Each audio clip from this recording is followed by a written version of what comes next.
you haven't seen that yet, you can definitely go check that out on our coverage page. Michael Egolf, he's playing mono red aggro. Both these players are 10-2, and he started off with a beautiful mountain I know you approve of. Absolutely. And a Foundry Street Denizen. So Inuk's black cards in this matchup I don't think are particularly good. A couple removal spells. Pogon's command can be good if the game goes on for a long time, but probably won't be good early on in the game. So I think that Inuk is a little bit behind in the matchup overall because he's taking some damage for his land. He has some inconsistencies, and the black cards aren't very good. His most important card in the matchup, in my opinion, is Dragon Fodder, which is very good against a deck that's cranking out a lot of one-toughness creatures. And if Inuk is able to find his Dragon Fodders, that might be able to overcome the deficit he has because of his mana. The attack there from the Monastery Swiftspear. Now we'll see what Egolf does have. I'm not even sure if he has a second land in his hand. This is also another way to win a difficult matchup is your opponent not playing land number 2. Zergo Bell Striker triggers the Foundry Denizen. There's an attack for 2. Egolf will take the lead as Hwang will draw a card. Taking the bow tie approach today. I like it. A little bit more formal for day 2 of competition. Yes. Very Ken Crocker-esque. A swamp here for Hwang. Another issue for Inuk in the matchup here is one of the cards he's splashing for is Thoughtseize. Not something you're looking for in this kind of matchup. Yeah, bad news in this matchup. That'll be a Dragon Fodder. That is a good card in this That's matchup. the card. I mean, in my opinion, that's the best thing Inuk brings to the table here. Prowess Trigger makes that Monastery Swiftspear 2/3. We'll see if he wants to keep attacking. He attacked last turn. He's attacking this turn. In for 2. Egolf, no blocks. And a passing of the turn. A land off the top is timely there for Egolf. Get to play a little more Magic now.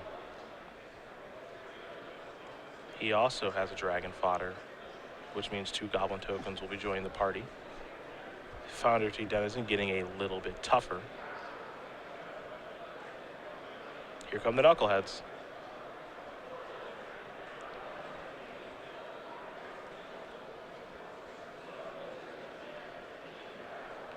I think you probably want to trade off a Foundry Denizen, though you could double block Zergo. I think that it's better to get the Foundry Street Denizen off the table. Michael's going to be on pure offense. Foundry Street Denizen can block in some spots. It's more damage this turn.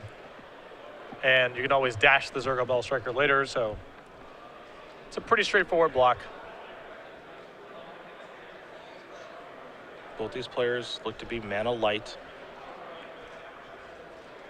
I agree with you. The splash card here, I think we're going to see the Thoughtseize get cast.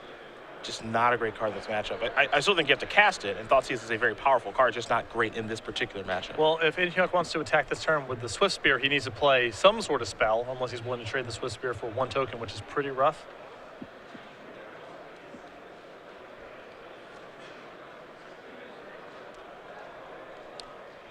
He'll just pass the turn back, no attacks at all, looking to play a little bit of defense. Yeah, maybe trying to set a little trap with something like Lightning Strike here. And speaking of Lightning Strike, Egolf has one of those. So he'll take care of old Swiftspear. Shrug those shoulders, get in with everybody. And Inuk just needs to block and remove as many things as possible. He is the control deck here, both by nature of his splash color, and he has things like Outpost Siege, Chandra. He's got a bigger deck here, so he's just got to be blocking, preserve his life total, trade as much as possible. You got Lightning Strike for Zergo. Traded a token with a token, so just 1 Goblin left over. Now here's Thoughtseize. Get a look at Egolf's hand. You know it spells. Heal Cutter, 2 Lightning Berserkers, and a Mardu Scout. Yeah, this is not where you want Thoughtseize. A hand of all the same stuff. Pretty much. You're not excited to take any of these cards. Yeah, this is where Thoughtseize is not that much different from your opponent chooses and discards the card, because everything's the same. He'll select the Mardu Scout.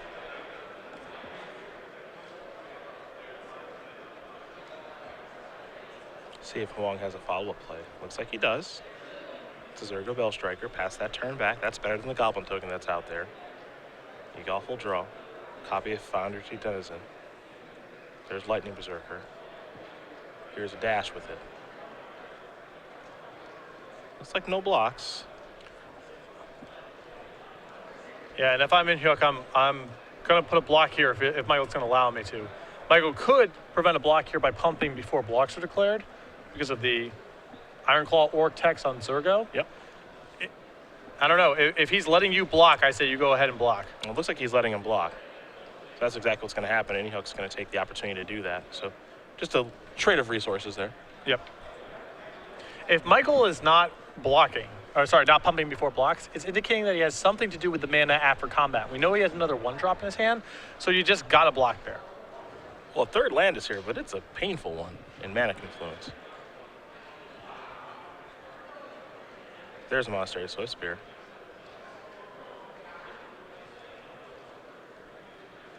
Time to attack.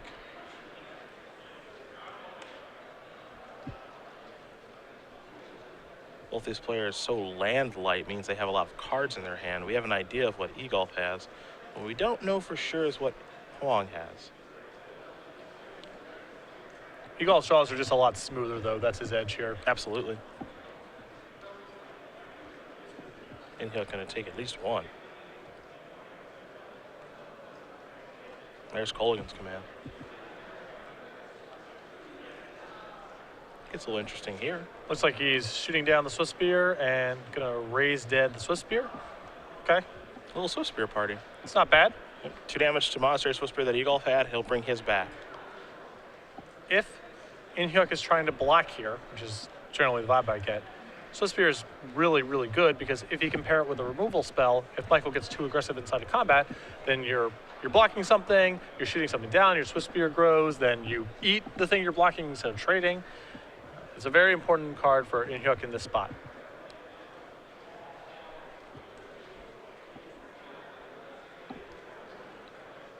Swiftspear time. Got to take 1 to play Zergo. Down to 10. That Mana Confluence being helpful but painful. I think we'll be going Egolf's way here in just a moment. I think the last card in hand is Thoughtseize, which is just, again, he kind of has to cast it because what else is going on here? But Berserker and Heel Cutter are the leftover cards. No, select the Heel Cutter. Well, Inuk can block now. I mean, he has blocks to make, and the 1/1s in play currently checked by a 1/2 and a 2/2. So I think he's still in bad news long term because how does he turn the game around and start attacking? It might take a very long time. But for now, he's got things semi-stabilized. There's Lightning Berserker.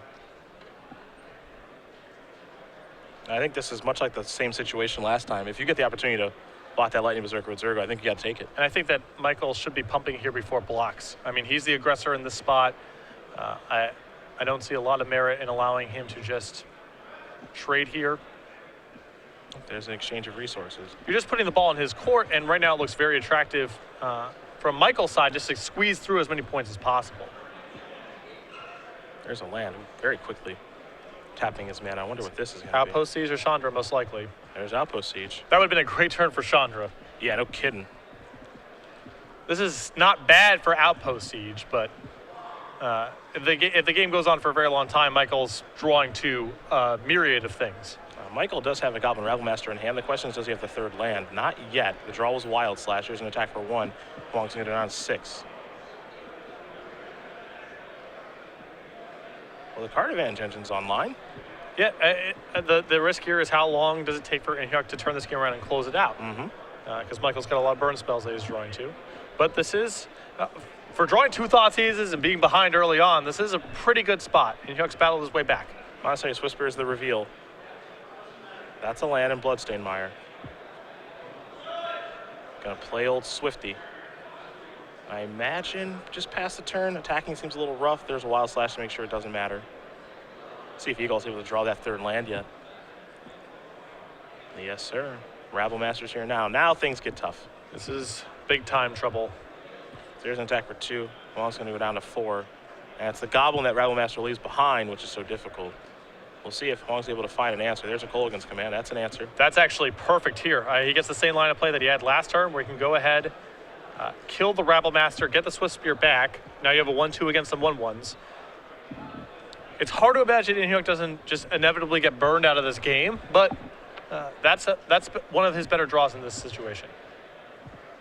2 damage there. Return here.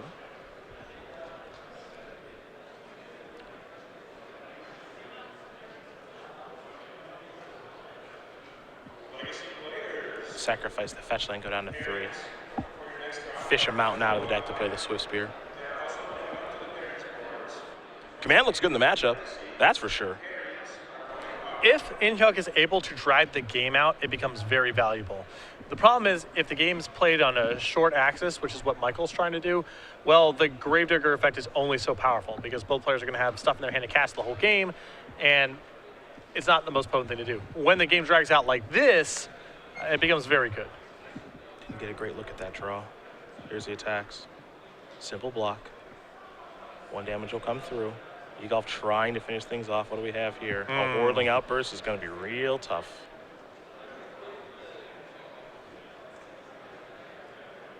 Pass the turn back in Hyuk's way. Let's see that reveal. Rabble Master. The draw. He's got 3 mana. There is Goblin Rabble Master. He drew a removal spell, he's still playing. Yep. And not only that, he swings the game around very quickly here. Rabble Master can close quick. Because Michael, this turn probably just has to go attack with all my goblins, hope for the best. Yep. And if you have a removal spell, that's his whole board. And Inuk turns around and goes on the offense very quickly. Pass the turn back. Inuk's hoping he doesn't make an attack or draws nothing good. This is a spell of some sort. Zergo Bellstriker with dash. And that's too much to overcome because now he beats a removal spell. Yep, and he will concede the game. Michael Egolf is going to win game number 1 here over Inuk Hwang. Mono red aggro up a game over red black aggro. And you saw the draw. Inuk drew Wild Slash that turn. Wow. So if Michael missed that turn, yes, he's still drawing burn spells next turn and all that kind of stuff, but that would have been swung completely around. Well, let's take a look at the sideboards, and we will start with Hwang and his red black aggro deck as he'll be on the play here for game number 2. 2 copies of Duress, 2 copies of Ultimate Price, a Wild Slash, 2 copies of Twin Bolt, and Arc Lightning, 4 copies of Self-Inflicted Wound, 3 copies of Thunderbreak Region. So, to me, the big goal here is become more of a control deck, leverage your removal, and get to a high life total and start playing some powerful stuff. So I really like Ultimate Price, Wild Slash, and Arc Lightning as good, efficient removal spells. And I would also bring in the 3 copies of Thunderbreak Region. If Inuk is able to slow the game down, it's very, very powerful. And I think that if he boards in a lot of removal here, cut some of the clunkier cards, he can get to that part of the game. 3 Roast, 3 Searing Blood, 2 Scouring Sands, 2 Mardu Scout, a Harness by Force, 2 Outpost Siege, and 2 Vault Breakers here for Egolf. A lot of nice options for him. Yeah, I do really like the 3 copies of Searing Blood here. Inuk's playing a lot of cheap stuff to the table. Once you get past that, I'm not too interested in a lot of this stuff. I think that Mardu Scout's poor in a matchup where your opponent's playing a lot of 1/1s. Inuk generates a fair bit of tokens here. The Scouring Sands is okay given what you've seen, although Inuk's creature base is mostly 2 toughness creatures. It's just the tokens generated by Rabble Master and Dragonfire. We'll be watching game number 2 here in just a moment, but for all of our Open Series competitors who play in this tournament, they walked away with one of these Penguin Punch playmats, and you can too all season 2 long. And this is free to all Open Series competitors until May 23rd. There's no tricks here. You don't have to give us your address or anything. We give these things to you on site every Open Series until May 23rd. Simple, straightforward, and a lot of people like it. Yeah, we've had a lot of these brought to us so far this weekend. I like it too. I'm gonna get one of these. I'm playing an Open Series in Portland. You're gonna get one. You don't even have to pull any strings. No. You are playing in the Portland Open May 2nd and 3rd. That's right. So you'll just get that. And this time, I'm not playing some slow, cumbersome Abzan deck. That's good. With Erebos, so hopefully no draws for me. Hopefully. Even though I had 2 last time, kind of embarrassing. It is a little bit. There's some rust though. You don't play a lot. This is part of it, but maybe you would be well served playing a faster deck. I will. So there you go. I will. Maybe one of these 2. I'm digging these red aggro decks in this format. I like them a lot. I just want a deck with Hordling Outburst. I really like Whirling Outburst. That's more my speed. I would play 4 copies of it. I like that card. Powerful. I like 2 copies of Goblin Heel Cutter. Don't want 3, only want 2. 2. Okay. A little expensive. Can only have so many 3s. And no Rabble Masters. 0. Okay. How do you feel about Wild Slash? Positive. Not sure if the metagame's in a place right now where you want 4 in the main deck, but at least 3. Stoke the Flames. Busted. 4. Would play 8 if they let you. Okay, got it. Searing Blood. Probably in the sideboard at this point. Too much competition. Lightning Strike. 4. Straightforward. Easy. Powerful. A lot of Mantis Riders floating around. Roast. 1 or 2 in the main deck. Ooh. 1 or 2 in the sideboard. Like it. Dragon Fodder. Probably 0. I don't like that. Like Mardu Scout. I like Dragon Fodder. Dragon Fighter does get more attractive with Heel Cutter because Yeah. then you're much less concerned about blockers. Fire Drinker Satyr. At least 4. At least 4. That thing should just be a picture of you. I don't understand how we got to a point where people are cutting that card. It's not good, the red mirrors, there's a lot of it, so I get that. But play against a lot more Obzon decks than red decks, I feel like. The first time I think it's roasted. Cutting it. You can always side it out. I'm not saying you have to keep it in these kind of matchups. I'll side it in. That's what I'll do. Put that thing in the sideboard. Maybe I want a little Swiss Spear action. I'm on the fence about Swiss Spear. I think it's okay. Both these players have it in their deck. Here's a Foundry Tree Denizen. Egolf already down to 19 thanks to the old Monastery Swiss Spear. We'll see what Hyuk can put together here for turn number 2.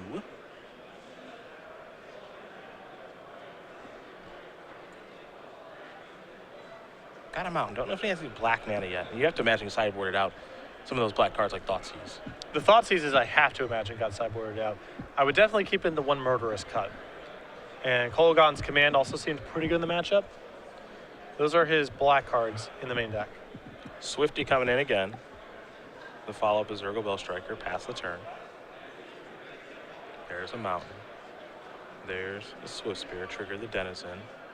Coming on in. As Michael slides a Wild Slash forward. Suspicious. Yeah. I don't have anything. Well, this is pretty risky because if Inuk has a removal spell of his own here, I guess Michael's hand's kind of forced to do this anyway, so this is fine. Not too bad if there's a Wild Slash in response from Inuk's side. 4 damage dealt. Pass the turn back. Inuk will draw. There's black mana and Bloodstained Mire. He'll have to take one to potentially search it out. There's a Swamp.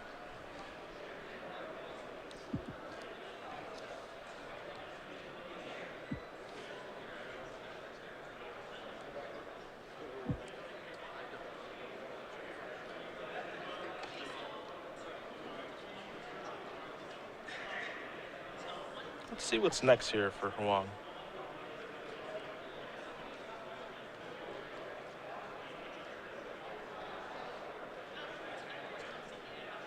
Just gonna pass. Try to play a little defense. Not the Bellstriker specialty. There's a Rabble Master. Well, this is one of those spots where, with Foundry Tree Denizen and Swift Spear in play, oh boy. It's unlikely that Michael can attack with both creatures because he needs Whirling Outburst or Dragon Fodder to both trigger the Denizen and trigger the Swift Spear. So it's worth holding back the Zergo on defense because it probably means one of his 2 creatures can't attack. Kolaghan's Command took care of that Rabble Master and got Swift Spear back. A lot of value there. Mm-hmm.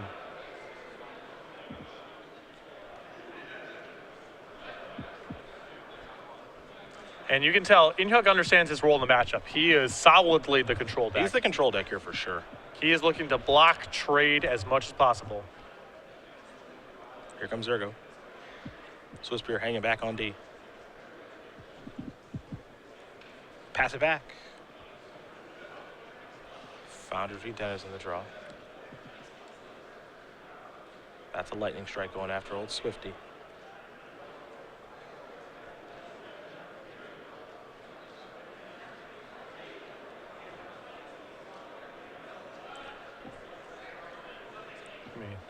Yeah, I was about to say, if Inuk can cobble together 2 spells here, that's pretty insane. Yeah, not going to do that, just one, but he uses Lightning Strike to take care of the Swift Spear. Now there's an attack, so some damage will come across from the Denizens. But can he continue to try to play defense here? It's going to be a little harder now because Michael is on 2 Denizens, so it's very likely he can trigger both of them next turn. Unlike Swift Spear plus Denizen, where it's a little problematic to try to get both of them to fire off. So I think Inuk is likely to attack this turn, which you see, because blocking is going to be hard. See if he has something like a Chandra here. He's got command again. 2 there. Pick this up. That card is doing work. I mean, it's really good. Been a 2-for-1 every time we've seen it. Yeah, it's been really, really good. Here's Rabble Master. Trigger. Attackers. We'll see what blocks. Does Swiftspear want to block the Denizen, or does it want to block the token? Looks like he wants to block the token. Yep. Not looking to trade with the Denizen here. Have to take 3 from it, though. 1 from the Rabble Master trigger, 1 from the Goblin trigger. Yep. I mean, it's a lot, but I don't think you can afford to trade there. Michael's boards, continues to develop. I think you just got to take the extra points. All right. See what the draw is. Got to get that Rabble Master off the table. That is true. That's priority 1. There's a mountain. 4 mana. Maybe.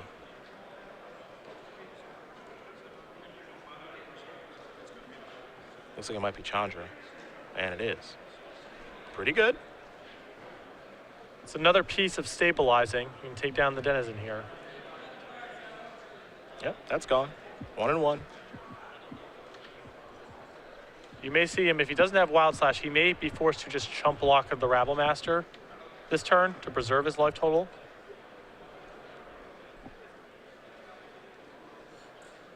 It does get interesting now on how Inhyuk's supposed to attack. I wonder how aggressive he wants to be. I could see him attacking with both his creatures. 4 points of damage, put you to 9, try to get in a racing situation maybe? He might have to attack in part because blocking is so bad. Yeah. Because what are his onboard blocks, assuming the last card is not a removal spell? It's probably Swiftspear chump blocking the Rabble Master and Zergo in front of a token. He's just going to get in with Zergo. Going to hang back with the Swiftspear. Pass the turn back over to Egolf. Egolf will draw. Oh boy. That's Searing Blood. That is an oh boy. Going to cast that one, that's for sure. See you later, Swiftspear. 3 damage going to be dealt to, down to 5. Not redirecting either. Goblin token, in we go. And now Wild Slash goes upstairs. Michael Egolf's going to win this match here over Hyuk Hwang. 2 games to 0. Mono red aggro, the more traditional take, will take care of red-black aggro. And you can see where splashing can't be powerful. Kolaghan's command looked very, very good, but Egolf was able to overcome those. It's just an issue of the mana. Hyuk had some inconsistencies there. Drew mana confluences. Game 1 drew a couple copies of Thoughtseize against a redundant stalled on mana opponent, which is not what you're looking for there.